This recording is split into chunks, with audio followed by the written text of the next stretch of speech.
What would Devdas be like in 2018? Something like Daas Dev? Well, there is Sudhir Mishra who's revisited Devdas and given it a political twist. And Sudhir, so tell us, what was the reason that made you revisit this classic and, well, give it a modern day twist? No, I mean, I kind of gave up the idea of making Devdas when Anurag made Devdi. But then I thought one day, and I saw the similarity between Devdas and Hamlet, and then he became, in my head, heir to a political dynasty. Then I said, what if Chandramukhi or Chandni in my case tells the story, and who can she be? So then I thought, you know, why can't she be like a political fixer, seductress, the kind of person every politician knows but doesn't acknowledge? And what if she fixes Dev's entry into politics, and he comes into politics when his family is in trouble, and political dynasties like who are addicted to power like to keep power within the family. And if she does that, then she creates the rift between Paro and Dev. And Paro also is the daughter of Devdas' father's political secretary.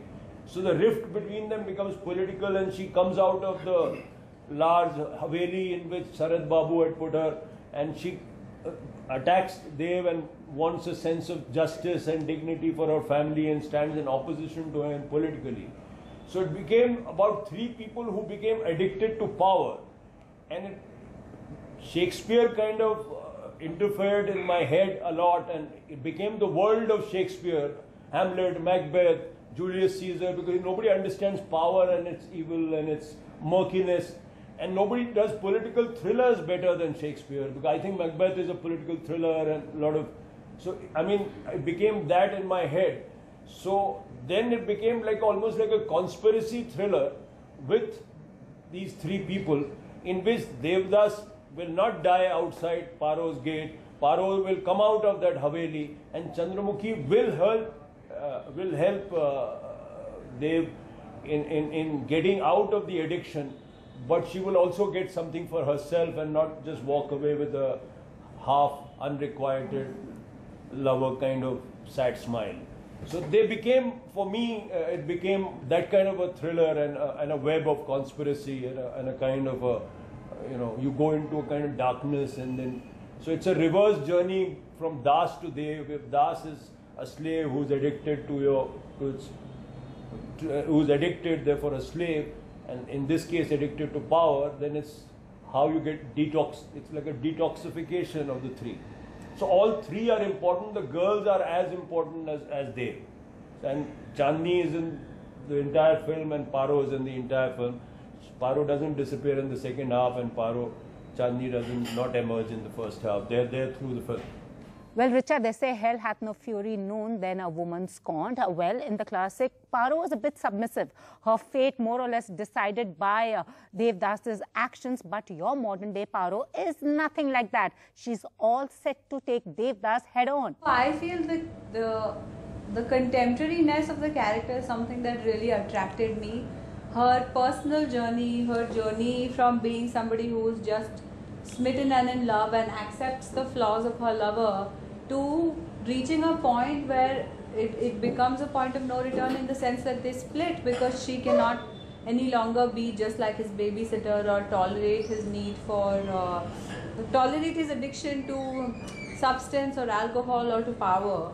And she has agency in that when she feels like he's playing class with her, she decides to, you know, marry higher than him in status and then move out and do her own thing, pursue her political ambition, stand in an election opposite Dev's character. So this was drastically different from the Paro of the 1920s, but obviously that was a different milieu. So maybe a character like that would have been believable to, and more or less acceptable to people back then. A Paro like the one that Sir has created would be rebellious.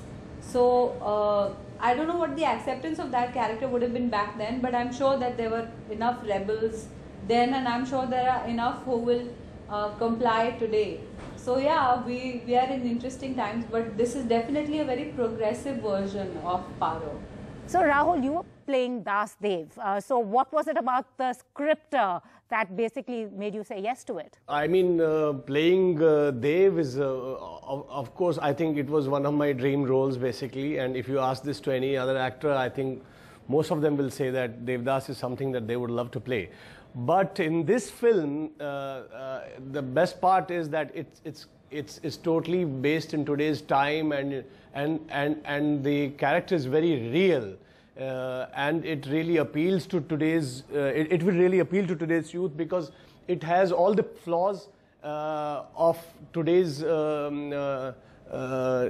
Any young person of today's, it has all the flaws of that person, but at the same time, he loves. His love is unquestionable, and ultimately he follows the path of his love, and he reclaims truly his legacy, which he thinks that he should get is not only power or political power or money, but ultimately it is the peace of mind and love that he is seeking for, and I think that is the best thing about Dev. Sudhir, like a previous film, Hazaro Khwaishein Aisi, Daas Dev also has a political angle to it, but we don't see too many political films. Do you think that the genre needs to be explored even more? I think being political is not only making film about politics, because, I mean, for example, this is a film about power. It could be in the business world, it could be anywhere where people are addicted to power, you know, in relationships. And being political is knowing how you're controlled and the limits to which you can stretch your freedom, and how you can become freer is being political.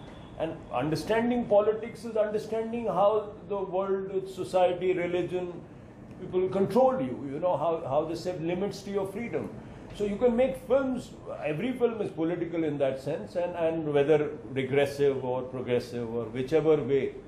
And I think, but there must be more political films, there must be films that reflect our times much more. After all, when we, you know, future generations see our films and our world, they must reflect who we are and who we were, you know, and I think it is important for filmmakers to question themselves, their place, to make us comprehend or understand the world we live in more, you know, and that we are not living in the best of all possible worlds, you know, it could be better. So what would happen if women ruled the world? Would it change the face of our democracy if we had more women joining politics? I feel like women are capable of evil and malice as much as men. So you can have a leader like Angela Merkel who will welcome refugees from a compassionate stance. And then you have a leader like Marine Le Pen who will be Nazi and fascist and pro-right. And we see the spectrum even in our country, where you have progressive, intelligent women leaders on the one hand, and then you have completely regressive, almost misogynistic, token leaders who happen to be women, who think like men but wear saris. So I'm saying that I would believe that there needs to be a shift in consciousness. But in general, I feel like, on an average, I presume, women are less prone to war and to impulsive decisions simply because they are, you know, keeping a baby in the womb for 9 months and they know what it takes to lose a life. So I do expect that if we have a woman at the helm of things, that they perhaps will spend more on education and healthcare and less on the defense budget, or maybe create conditions where peace is more possible. Also, you know, the language of cinema has been changing. We are seeing more content-driven movies in the theatres, but many say that scripts remain our weakest link and our script writers don't get their due. I feel like if we pay writers a little bit better, if writers and directors are the people that are invested in, then maybe the quality of our films will improve. You can't have a writer who's impoverished and you know, changing 3 trains to get to your house to act like a stenographer and not use their creativity, or somebody who's just barely surviving. I don't know how much they can think for the long term, even if they do something for passion for a little while. And apart from that, I feel like it is changing. Today we have writers that are stars like Juhi Chaturvedi and Varun Grover, and these are the writers who are stars today. I think that yes, writers are very they are really underpaid, but there are very few writers as stars, and we have dearth of writers in this country, because I don't know why we have, maybe we don't consider them to be actually they are the greatest part of any process of filmmaking, because if there are no great writers, there won't be great films. And I think films only depend on great writing, and I think that we don't pay them. That is why there are not many writers. But definitely there is a dearth of good writers in this country, and but we are 1.2 billion people. I'm sure there are millions of writers out there, and hopefully it's changing, and very soon we will see a lot of writers coming in and some great stories to be told. So in the modern context, Richa and Rahul, who do you think is Devdas, Daas Dev and Paro? I really don't have a reference for this character in the contemporary politics. I don't know about Paro, but I can tell you there are lots of Devdases out there in the politics. And finally, Richa, you've always been very vocal. You've spoken out about, the incidents that have been happening to women. Every day, there is one incident or the other of women being stripped of their dignity, violence against women, little girls, which is actually frightening. So what would you, as an empowered, independent woman, have to say? There needs to be law to protect and safeguard the rights of women, little girls, especially. The only thing I think I can say is that the times are holding up a mirror to the kind of society we live in. An 8-year-old gets raped and really butchered and mutilated, and people politicize and communalize the issue.